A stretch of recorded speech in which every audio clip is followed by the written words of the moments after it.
Hello friends, कैसे सब लोग। मैं संजय बिंदल एक बार फिर से आप लोगों का बहुत बहुत स्वागत करता हूँ अपने यूट्यूब चैनल पर। तो फ्रेंड्स, मैं उम्मीद कर रहा हूँ कि हमने जो अपने क्लासेस में पढ़ा था डी ब्लॉक वाला चैप्टर, वो आपको ज़रूर पसंद आया होगा और आपने उससे अपना सिलेबस भी काफ़ी कंटिन्यू किया होगा। तो फ्रेंड्स, हम अपने वीडियोज़ में, पुरानी वाली वीडियोज़ में हम चैप्टर कंप्लीट कर चुके थे डी ब्लॉक वाला पोर्शन, चैप्टर नंबर 8 का। और आज मैं पढ़ाऊँगा आपको ए ब्लॉक एलिमेंट्स के बारे में। लेकिन उससे पहले मैं आपको कुछ डी ब्लॉक के बारे में कुछ पॉइंट्स बता देता हूँ जो हमने पढ़े थे। देखिए, हम डी ब्लॉक एलिमेंट्स के बारे में काफ़ी सारी बातें कर चुके थे और मैंने डी ब्लॉक आपको काफ़ी सारी डिटेल में समझाया भी था, ठीक है। लेकिन आज अपन बात करेंगे वही 12th क्लास के केमिस्ट्री के चैप्टर नंबर 8 के बारे में, जो कौन सा आपका ए ब्लॉक एलिमेंट्स, ठीक है, ए ब्लॉक एलिमेंट्स के बारे में, ठीक है। लेकिन मैं आपको बता देता हूँ कि जो डी ब्लॉक एलिमेंट्स हैं, सबसे पहले मैंने आपसे बताया था कि वे सारे तत्व जिनमें अंतिम इलेक्ट्रॉन डी कक्षा में प्रवेश करता है वो आपके क्या कहलाते हैं, डी ब्लॉक के तत्व कहलाते हैं। उसके बाद मैंने आपको बताया था कि जो संकरण श्रेणी तत्व हैं, यानी जो डी ब्लॉक के तत्व हैं, उनको हम संकरण श्रेणी तत्व भी कहते हैं, है ना, संकरण श्रेणी तत्व। अब मैंने आपको बताया था कि जो संकरण श्रेणी के तत्व हैं, संकरण तत्व हम क्या कहते हैं, जिनमें क्या नहीं होना चाहिए, D10 विन्यास नहीं होना चाहिए। उनमें क्या होना चाहिए, D1 से लेकर D9 तक विन्यास होना चाहिए। मैंने आपको ये सारी बातें बता दी थी कि जिनमें D1 से लेकर D9 तक विन्यास होता है वो आपके क्या कहलाते हैं, संकर श्रेणी तत्व कहलाते हैं, मतलब जिसमें अपूर्ण डी कक्षक उपस्थित होता है।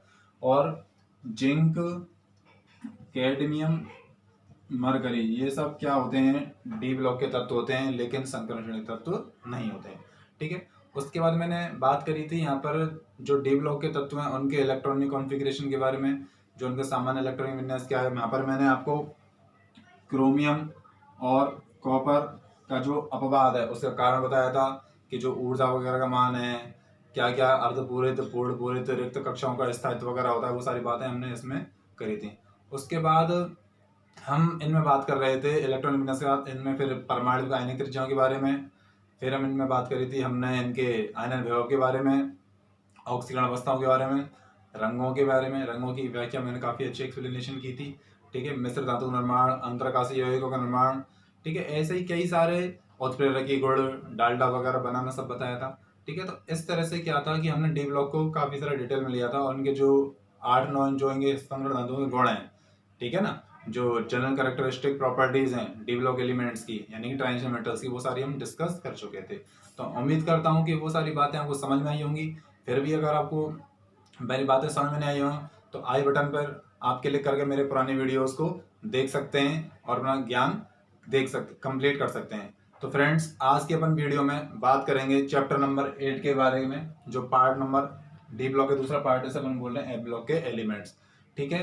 तो उम्मीद करता हूँ कि आज की वीडियो भी आपको जरूर पसंद आएगी, ठीक है। आज अपन ए ब्लॉक एलिमेंट्स के केवल जनरल इंट्रोडक्शन के बारे में बातें करेंगे। उसके बाद नेक्स्ट वीडियो में इसके आगे बढ़ेंगे और वहाँ पर अपन बात करेंगे किसकी, इलेक्ट्रॉनिक कॉन्फ़िगरेशन के बारे में, ए ब्लॉक की क्या क्या प्रॉपर्टीज़ हैं, वो सारी अपन इसमें बातें करेंगे, ठीक है। तो फ्रेंड्स, आज का वीडियो शुरू करते हैं।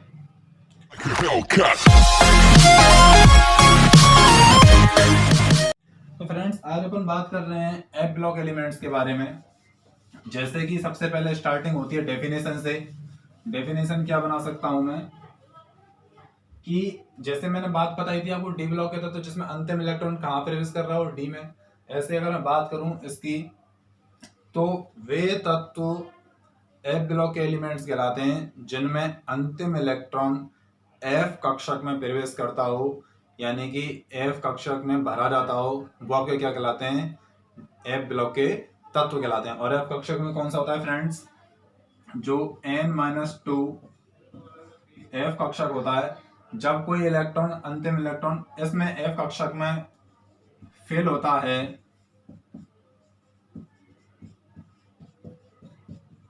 तो वो आपके क्या कहलाते हैं, एफ ब्लॉक के तत्व कहलाते हैं, ठीक है। एफ ब्लॉक के तत्व कहलाते हैं, ठीक है। मेरी बात समझ आ रही है कि जिसमें अंतिम इलेक्ट्रॉन एफ कक्षक में प्रवेश करता हो, यानी कि n-2 एफ कक्षक में प्रवेश करता हो, वो आपके क्या कहलाते हैं, एफ ब्लॉक के एलिमेंट्स कहलाते हैं। मैं थोड़ा सा आवर्त सारणी में बताता हूँ कि जो एफ ब्लॉक की स्थिति है वो आवर्त सारणी में क्या है। हालांकि हम आवर्त सारणी पहले पढ़ चुके हैं, थोड़ा सा आउटलाइन डायग्राम में बता देता हूँ। क्योंकि आवर्त सारणी में क्या करा है, एफ ब्लॉक तत्वों को थोड़ा सा बाहर रख के रखा हुआ है। ठीक है, देखिए हम बात कर रहे हैं आवर्त सारणी के आउटलाइन डायग्राम के बारे में, जो भी हमारे थोड़ी सी काम भी आएगी।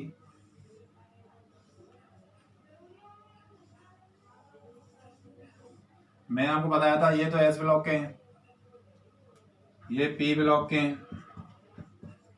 ठीक है, ये आपके डी ब्लॉक हैं, और जो एफ ब्लॉक है आपका बाहर रखा हुआ है अलग से। ठीक है, एफ ब्लॉक आप कहाँ रखा हुआ है, बाहर रखा हुआ है। तो जो डी ब्लॉक है आपका चौथे आवर्त से शुरू हो जाता है। ठीक है फ्रेंड्स, और जो आपका एफ ब्लॉक के तत्व हैं वो आपके आवर्त से शुरू होते हैं छठे से और सातवें आवर्त में। 6 और 7 आवर्त में आपके कौन से तत्व पाए जाते हैं, एफ ब्लॉक के तत्व पाए जाते हैं। यानी कि आपका यहाँ पर लेंथेनम 57, ठीक है, और एक्टिनियम 89 से आपके कौन से तत्व शुरू हो जाते हैं, एफ ब्लॉक के तत्व शुरू हो जाते हैं। अब कारण क्या है कि जो एफ ब्लॉक के तत्व हैं उनको अगर अपन आवर्त सारणी में ही एज इट इज क्षैतिज रूप में व्यवस्थित कर देते तो आवर्त सारणी बहुत बड़ी हो जाती, जो संभाले नहीं संभालती। ठीक है ना, इसलिए इनके स्टडी को सरल बनाने के लिए अपन क्या करते हैं, इन एफ ब्लॉक के तत्वों को आवर्त सारणी से बाहर एक उपयुक्त स्थान देकर स्टडी करते हैं। और ये आवर्त सारणी का दोष भी है कि आवर्त सारणी में एफ ब्लॉक तत्वों को अंदर ही क्यों नहीं रखा, बाहर ही क्यों रखा। ठीक है, उसका भी कारण है, लेकिन अभी यहाँ पर हम आवर्त सारणी नहीं पढ़ा रहे हैं, इसलिए हम यहाँ पर इतनी सारी चर्चाएं नहीं करेंगे। ठीक है, मैं आपसे कह रहा हूँ कि जो एफ ब्लॉक के तत्व हैं वो छठे आवर्त से शुरू हो जाते हैं। ठीक है, इसका मतलब जो इनके लिए जो एन का मान है वो क्या हो जाता है, 6 हो जाता है। ठीक है, जब मैं इनका सामान्य इलेक्ट्रॉनिक विन्यास बताऊंगा तब मैं यहाँ पर सारी बातें बता दूंगा, लेकिन अभी अपन क्या कर रहे हैं, सामान्य सामान्य सी बातें कर रहे हैं। तो सबसे पहले मैंने आपको बता दी कि जिनमें अंतिम इलेक्ट्रॉन एफ कक्षक में यानी कि n-2 एफ कक्षक में प्रवेश करता है वो आपके क्या कहलाते हैं, आपके एफ ब्लॉक के तत्व कहलाते हैं। अब जो एफ कक्षक है, जो एफ ब्लॉक के तत्व हैं उनमें 3 उपकोष होते हैं फ्रेंड्स। एक तो होता है आपका n-2, एक होता है आपका n-1, एक होता है आपका ns। ठीक है, ये तीनों की तीनों ही कक्षक कैसे होते हैं, अपूर्ण। ये तीनों की तीनों कक्षक ही कैसे होते हैं फ्रेंड्स, अपूर्ण होते हैं। यानी कि जो n-2 वाला है ये तो होता है आपका एफ कक्षक, जो n-1 वाला होता है ये आपका होता है डी कक्षक, और ये ns वाला होता है ये होता है आपका एस कक्षक। ठीक है, इस तरह से इनमें 3 उपकोष यानी कि 3 सब सेल उपस्थित होते हैं, जिसमें n-2 वाला एफ कक्षक होता है, n-1 वाला डी होता है, और ns वाला ये सबसे बाहर का होता है। इसके बाद इसमें डी होता है और उसके बाद इसमें एफ, यानी कि सबसे लास्ट में इलेक्ट्रॉन अपन कहाँ फिल करते हैं, एफ में फिल करते हैं। ठीक है, अब फ्रेंड्स एफ ब्लॉक के तत्व हैं, इनके अपन 2-3 नाम और पुकारते हैं। इन्हें अपन अंतर संकरण श्रेणी तत्व भी बोलते हैं। ठीक है, इन्हें हम दुर्लभ मृदा धातु तत्व भी बोलते हैं, लेंथेनोनी बोलते हैं। तो इनके कई सारे नाम वगैरह हैं, तो हम आज उस पर थोड़ा सा विषय पे चर्चा कर लेते हैं। सबसे पहले मैं आपको बात बताना चाहूंगा कि जो ये तत्व हैं इनको अपन अंतर संकरण श्रेणी तत्व भी कहते हैं। अब वो क्यों कहते हैं, सुनिए मेरी बात।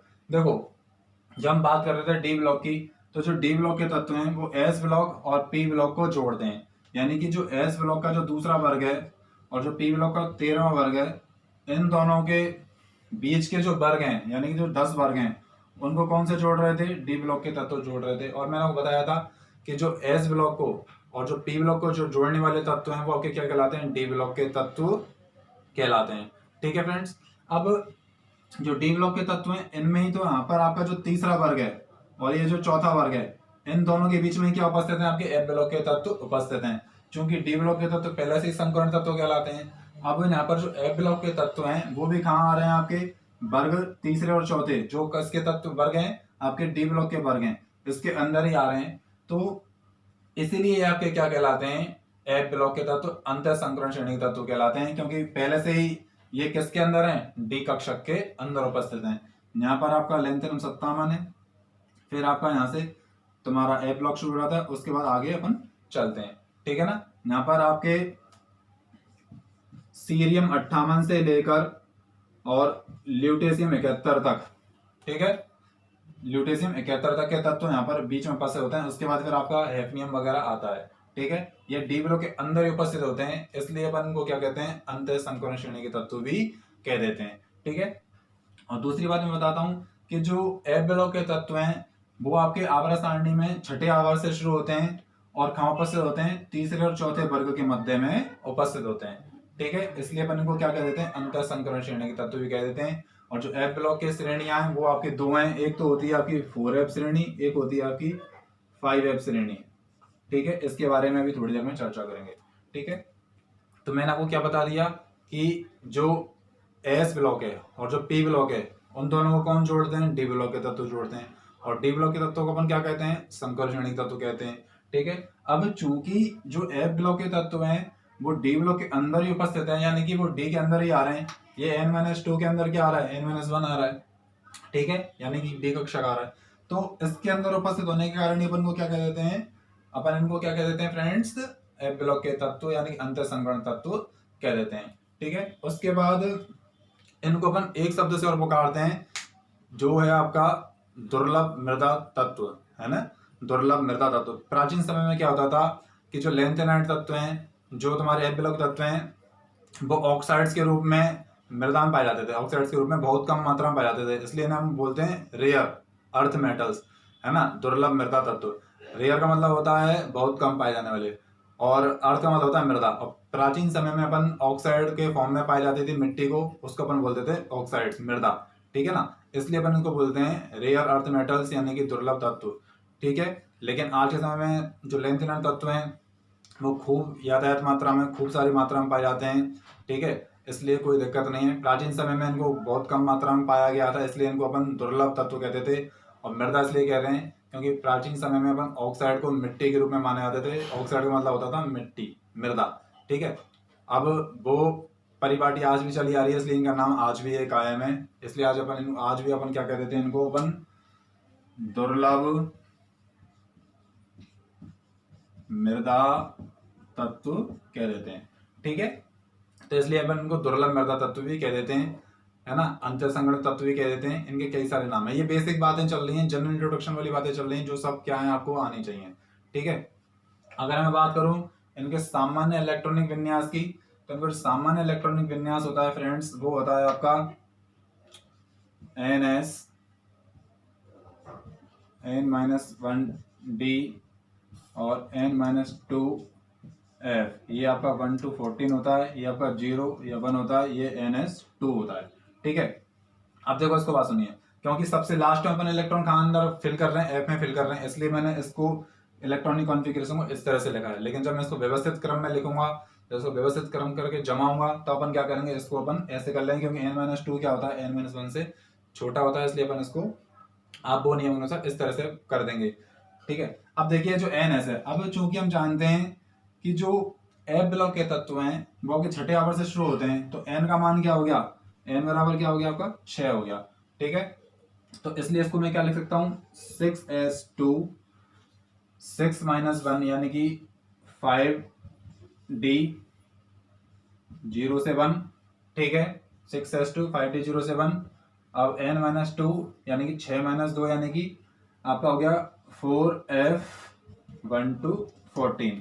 तो इस तरह से इनका इलेक्ट्रॉनिक कॉन्फ़िगरेशन ये निकल के आ जाता है। अगर मैं इनको इस तरह से जमाऊं, तो इनका सामान्य इलेक्ट्रॉनिक कॉन्फ़िगरेशन है, आपको नियम अनुसार ये आता है आपको n-2f 1 to 14, n-1d 0 to 1 और 6s2 कह सकते हो आप, या फिर ns2 कह सकते हो। ठीक है, तो ये इनका क्या है, सामान्य इलेक्ट्रॉनिक विन्यास है, जिसके माध्यम से क्या करते हैं अपने बाद में इलेक्ट्रॉन फिल करते हैं। अब देखिए फ्रेंड्स, जो लेंथेनम है हालांकि वो डी ब्लॉक का तत्व है, लेकिन ये क्या करता है, गुणों में समानता दिखाता है एफ ब्लॉक के साथ, इसलिए अपन कंपैरेटिव स्टडी करने के लिए एफ ब्लॉक के साथ ही इसको स्टडी करते हैं, और इसको एफ ब्लॉक का तत्व नहीं मानते, लेकिन इसको साथ में एफ ब्लॉक के साथ रख कर इसका स्टडी अपन करते हैं। ठीक है फ्रेंड्स, अब मैं आपको बता दूं जो एफ ब्लॉक के तत्व हैं वो 14 तो आपके 4f श्रेणी के और 14 तत्व आपके 5f श्रेणी के। तो टोटल मिलाकर के जो एफ ब्लॉक के तत्व हैं वो कितने तत्व हैं, टोटल मिलाकर के 28 तत्व हैं। ठीक है, तो हमें जो स्टडी करनी है यहाँ पर हमें दो चीजें करनी है, एक तो लेंथेनाइट की और एक एक्टिनाइट की। जो लेंथेनाइट वाली सीरीज है वो लेंथेनम 57 के बाद शुरू होती है। ठीक है, और कहाँ तक जाती है आपकी, ल्यूटेशियम 71 तक जाती है। और जो एक्टिनाइट सीरीज है वो आपकी कहाँ से शुरू होगी, आपकी थोरियम 90 से शुरू होकर लॉरेंस 103 तक जाएगी। ठीक है, मैं थोड़ा सा बता भी दे देता हूँ। जो 4f श्रेणी है वो आपकी लेंथेनम 57 यानी सीरियम 58 से शुरू होकर के कहाँ जाएगी आपकी ल्यूटेशियम 71 तक, और जो आपकी 5f श्रेणी है वो आपकी थोरियम 90 से शुरू होकर के कहाँ जाएगी लॉरेंसियम 103 तक जाएगी। ठीक है फ्रेंड, जैसा कि मैं बता रहा था आपको, ये सारी बातें आपको समझ में आ गई होंगी। ठीक है, तो जो लेंथेनम जो है ए ब्लॉक के तत्व हैं उनकी दो सीरीज होती हैं, एक तो 4f सीरीज होती है, एक 5f सीरीज होती है, जिसका अपन स्टडी करेंगे। ठीक है, तो देखो मैं आपको अभी जो लेंथेनम के तत्व हैं, जो लेंथेनम सीरीज वाले तत्व हैं, उनके थोड़े से एक ट्रिक भी बता दूंगा कैसे याद रखना है। सबसे पहले अपन उनकी शुरुआत कर रहे हैं। मैंने अब तक आपको 2-3 बातें बता दी हैं। देखो, क्योंकि आवर्त सारणी में जो लेंथेनम तत्व हैं वो छठे आवर्त से शुरू हो रहे हैं, यानी कि n का वैल्यू क्या आएगा, n/6 आएगा। अब जब अपन बात करें इलेक्ट्रॉनिक कॉन्फ़िगरेशन के आधार पर, देखो मैंने इनको ऐसे क्यों लिखा था, क्योंकि जो सबसे लास्ट में जो सबसे लास्ट वाला इलेक्ट्रॉन है, अंतिम इलेक्ट्रॉन है, वो कहाँ प्रवेश कर रहा है, f में प्रवेश कर रहा है, तभी तो इनको f ब्लॉक के तत्व कह रहे हैं। अगर मैं बात करूँ आपको नियम के अनुसार ऊर्जा के बढ़ते हुए क्रम में, जब कक्षाओं को ऊर्जा के बढ़ते हुए क्रम में व्यवस्थित करते हैं, तो इसका इलेक्ट्रॉन हम इस तरह से लिख देते हैं कि ये पहले आ जाएगा और NH2 बाद में चला जाएगा। ठीक है, बस इतना सा अंतर है। ठीक है, तो मैं आपको कुछ तत्वों के इलेक्ट्रॉन बता देता हूँ। देखिए, जो 4f कक्षक है उसकी ऊर्जा 5d कक्षक से कम हो जाती है, और हम जानते हैं कि जो आबो का नियम अनुसार है, हम क्या करते हैं कि जो इलेक्ट्रॉन फिल करते हैं वो ऊर्जा के बढ़ते हुए क्रम में बढ़ते हैं। जब 4f कक्षक की ऊर्जा कम है 5d कक्षक से, तो पहले इलेक्ट्रॉन को प्राथमिकता कहाँ पे मिलेगी, 4f कक्षक में मिलेगी। इसलिए जब अपन भरते हैं इनका इलेक्ट्रॉन विन्यास, मैं एक बताऊंगा एग्जांपल लेंथेनम के बाद, तो ऐसा लगेगा कि 5d2 विन्यास लेंथेनम सीरियम का 5d2 में है, लेकिन ऐसा नहीं होता है। देखिए सुनो मैं क्या कहना चाह रहा हूँ।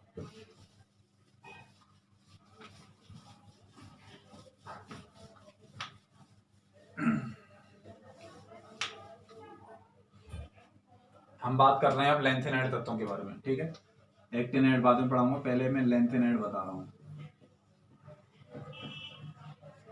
लेंथेनाइड्स, ठीक है, जो लेंथेनम 57 है उसके बाद आने वाले सारे तत्व आपके क्या कहलाते हैं, लेंथेनाइड्स या लेंथेनॉइड्स कह देते हैं। लेंथेनम 57 के बाद वाले तत्व आपके क्या कहलाते हैं, लेंथेनाइड्स या लेंथेनॉन कहला देते हैं। ठीक है, अब आप मेरी बात सुनिए कि जो लेंथेनाइड है, ये लेंथेनम, ये जो तत्व है लेंथेनम,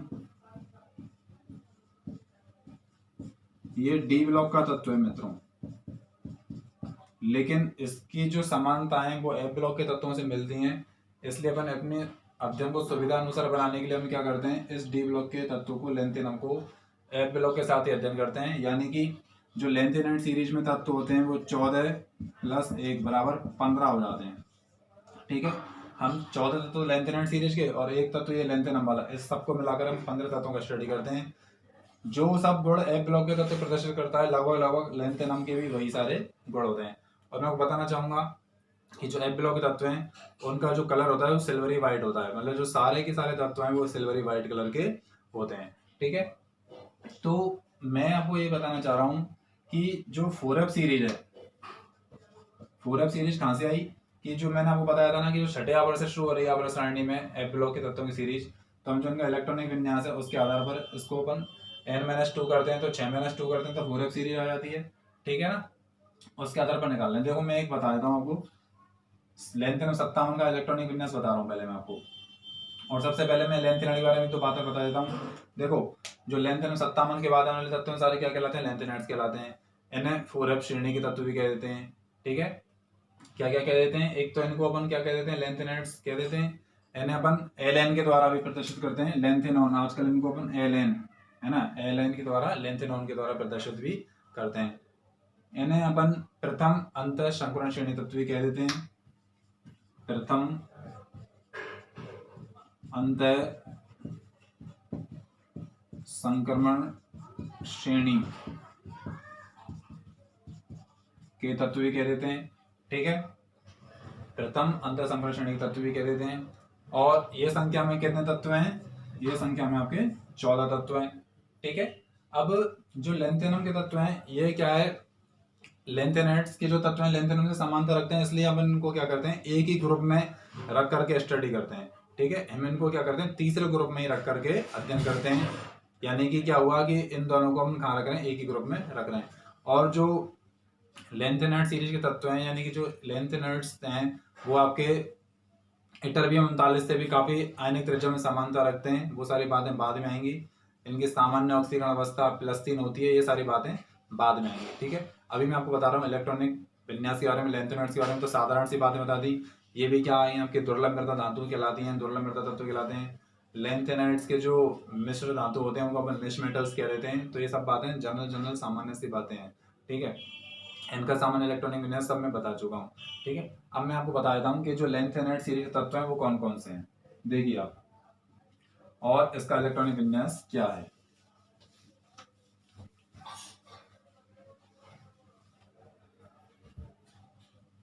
सबसे पहले तो मैं इसका इलेक्ट्रॉनिक विन्यास बताता हूँ। देखो, जीनोन 54 तो बताइए, जीनोन 54 के बाद आपका क्या है 4f 1 to 14 होता ही है ना। और इसमें तो आप यही मान लो इसका तो 4f 0 ही होता है। ठीक है, 5d 1 और 6s 2, ये जीनोन 54, 54 और 2 55, 56, 56 और 1 57। तो ये आपका क्या है लेंथेनम 57 का इलेक्ट्रॉनिक विन्यास है। ठीक है, अब जो सीरियम 58 होगा मैं इसका भी थोड़ा सा एक्सटेंड करके बता देता हूँ पहले। वही है 1s2 2s2 2p6 3s2 3p6 3d10 4s2 4p6 4d10 5s2 5p6। ठीक है, यहाँ तक गिन लो आप। 10 18 28 30 36 और 10 46 46 और 2 48 48 4d10 5s2 5p6। ठीक है, और ये आपका अपन कहाँ पहुंच गए जीनोन 54 में पहुंच गए है ना। इसके बाद में 55 56, ये किसका है जीनोन 54 का है। इसके बाद 55 56 और एक 57 4f 0। अब जो आने वाला तत्व है सीरियम 58 उसका ऐसा लगेगा कि इसका विन्यास आएगा 5d2। ठीक है, लेकिन ये 5d2 विन्यास नहीं होता। ये क्या होता है आपका, अब एक इलेक्ट्रॉन तो यहाँ पर रहेगा ही रहेगा और दूसरा इलेक्ट्रॉन कहाँ चला जाएगा एफ में प्रवेश कर जाएगा। अब इसका विन्यास क्या हो जाएगा 4f1 5d1 6s2 हो जाएगा। ठीक है, सब में ऐसा 2 रहता ही रहता है। ठीक है, जब मैंने इलेक्ट्रॉन विन्यास डिटेल में पढ़ाऊंगा तब मैं आपको ट्रिक भी बताऊंगा इसकी। ठीक है, अभी अपन किन तत्वों के बारे में बात कर रहे हैं। तो देखो, ये जो 4f है इसकी ऊर्जा इस 5d से कम होती है और लगभग बराबर के करीब ही होती है, समान सी होती है। तो जब अपन आप वो नियम फॉलो करते हैं तो हम क्या करते हैं कि जो 4f इलेक्ट्रॉन है ना उसमें पहले प्रायोरिटी देते हैं क्योंकि इसकी ऊर्जा इससे कम है। इसलिए अब अगला जो इलेक्ट्रॉन आएगा सीरियम 58 का वो 5d में ना जाकर के कहाँ जाएगा 4f में जाएगा। इसी तरह से सारे इलेक्ट्रॉन ल्यूटेशियम 71 तक इसमें 4f में भर जाएंगे। जब 4f कक्षक कंप्लीट भर जाएगा उसके बाद आने वाला इलेक्ट्रॉन जो जिरकोनियम हैफनियम वगैरह उसमें फिर डी में प्रवेश करेगा क्योंकि इनकी सबकी ऊर्जा क्या है अभी यहाँ पर कम है 5d से। इसलिए अपन क्या करेंगे पहले 4f में इलेक्ट्रॉन भरेंगे। तो फ्रेंड्स ये सारी बातें होती हैं जिसके आधार पर अपन क्या करते हैं उनके इलेक्ट्रॉन विन्यास भरते हैं। तो मैंने आपको सबसे पहले मैं आपको लेंथेनाइड्स के तत्वों के नाम बता देता हूँ, उनकी ट्रिक भी बता देता हूँ, आप कैसे उनको याद रखोगे। ठीक है, देखो लेंथेनाइड्स के सारे तत्व बता रहा हूं मैं। लेकर सीने पर नदियां प्रेम की समाई यूं गद तब दिल वे अरे तुम यूं ही लाजवाब।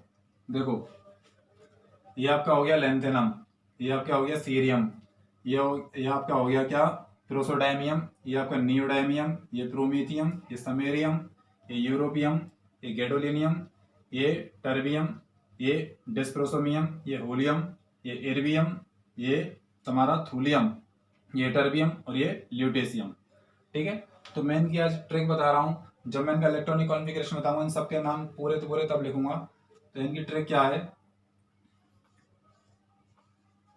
लेकर यानी कि सीने पर लेकर सीने पर नदियां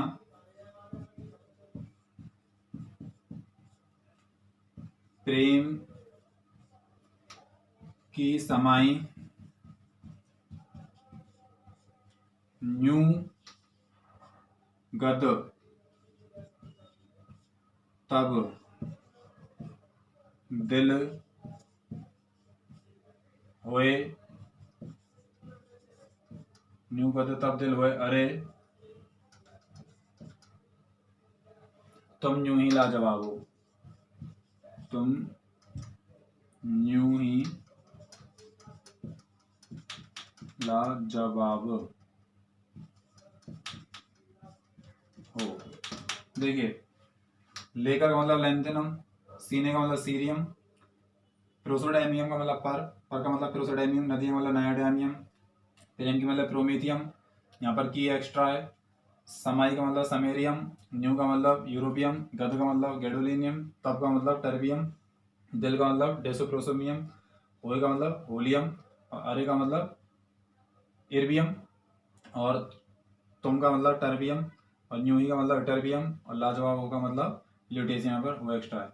तो फ्रेंड्स मैं ऐसा कर रहा हूँ, इस ट्रिक से आप क्या कर सकते हो, इन तत्वों को याद रख सकते हो। मैंने पूरे 15 के 15 तत्वों की ट्रिक बता दी है।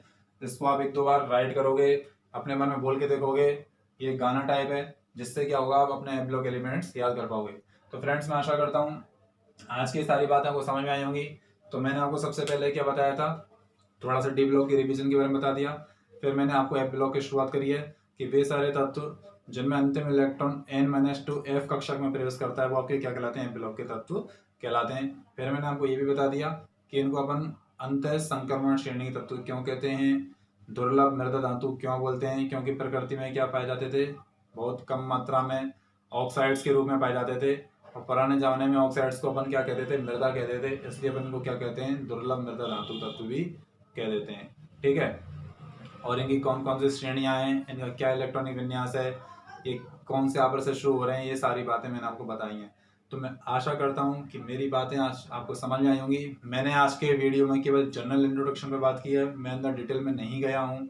जब मेरा एप ब्लॉक एलिमेंट्स में जब कल वीडियो अपलोड करूँगा इलेक्ट्रॉनिक कॉन्फ़िगरेशन से, तब मैं सारी बातें डिटेल में आपको और समझाऊंगा। फ्रेंड्स तो आज की वीडियो में बस इतना ही। ये सारी बातें आप देखिए, मेरे वीडियो को देखिए, और आई बटन पर जाकर के पुराने वीडियो आप मेरे देख सकते हैं। ठीक है, तो मैं उम्मीद करता हूँ कि आज का वीडियो आपको जरूर अच्छा लगा होगा। अगर आपको मेरा वीडियो आज का अच्छा लगा हो तो प्लीज़ मेरे चैनल को सब्सक्राइब कीजिए, मेरे वीडियो को लाइक कीजिए, और अपने फ्रेंड्स के साथ शेयर कीजिए। तो आज के लिए इतना ही, अब मैं विदा लेना चाहूँगा। धन्यवाद।